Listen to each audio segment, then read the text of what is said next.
প্রিয় দেশবাসী, আসসালামু আলাইকুম। আমি মোহাম্মদ আলামিন।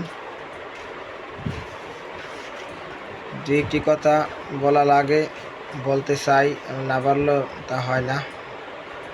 আমাদের দেশের প্রায় 18-20 কোটি মানুষ বাস করি আমরা, বাঙালি, বাংলাদেশি নাগরিক। কিন্তু আজ 8-9 বছর ধরে মিয়ানমারের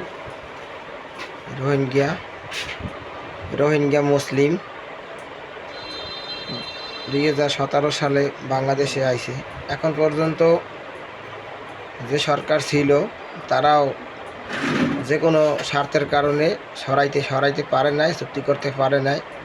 আন্তর্জাতিক ফুটবল খেলার পায়ের দৌড়ে ছিল, পারে না।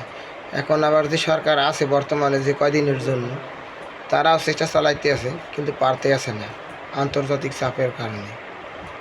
এখন এই 15 লক্ষ রোহিঙ্গা যদি না সরাইতে পারে, তাহলে আমাদের এই 20 কোটি বাংলাদেশি কপালে দুঃখ আছে। যেমন ইসরায়েল ফিলিস্তিনি গাজার যুদ্ধে যখন গাজার নাগরিকদের ইসরায়েল বলতে আছে, আমেরিকা বলছে যে তারা জর্ডান, মিশর, কাতার, সৌদি আরব এদেরকে সরাই দেবে, ওইখানে আলাদা একটা রাষ্ট্র বানাইবে এক করিয়া ইসরায়েল।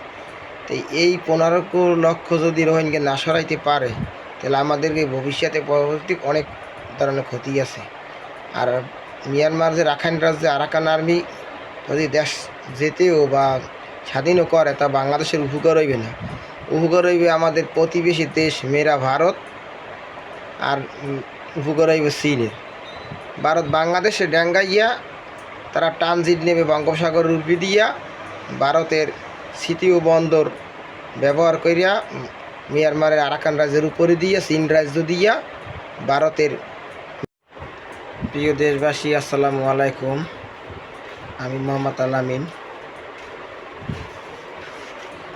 দু একটি কথা বলা লাগে, বলতে চাই, না বললেও তা হয় না।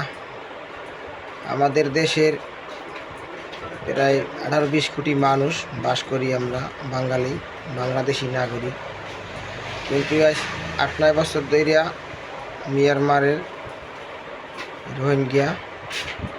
রোহিঙ্গা মুসলিম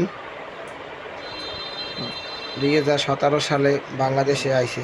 এখন পর্যন্ত যে সরকার ছিল তারাও যে কোনো স্বার্থের কারণে সরাইতে পারে নাই, চুক্তি করতে পারে নাই।